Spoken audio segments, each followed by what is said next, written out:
Alright. Ay, tapos na. Ay, pupuntahan lang tayo guys.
Yes, tapos na.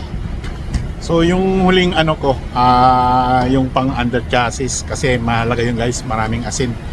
Yeah, so kasi mahal na dito dati $3 na, ngayon $4. Kaya pag hindi ko ginawa yung ganong ano, sa bahay ko muna nililinis yung body. Kasi pag dito umabot ako ng 10 mahal din. So malaking bagay rin yung $6. Yung vacuum, meron naman ako sa bahay, doon ko na lang inaano. Kaya kasi dito, mabilisan, hindi mo mahabol yung oras kanina, yung halos hindi ko pero at least natanggal yung mga asin.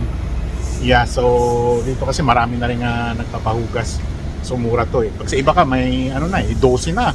Yeah, so ito lang magandang paraan na pwede mong linisin. Sa bahay ka muna kasi dito bawal magdala ng yung mga balde-balde. Yeah. So pag ganitong winter isang beses na ako nagpapahugas. Kasi pag pinatagalan mo rito, kakapal yung dumi.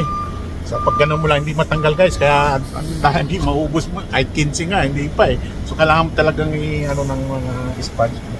Kaya dito punas-punas na lang ako. So ayos na, tipid na rin kasi gano'n lang ang style ng paghuhugas. Pag titipid dito, kailangan mautak ka rin kasi mabilisan to business kasi kaya rather na meron naman monthly dito $19 monthly ka pa, obligado ka pa magbayad. So dito na lang gano'n na lang gagawin ko.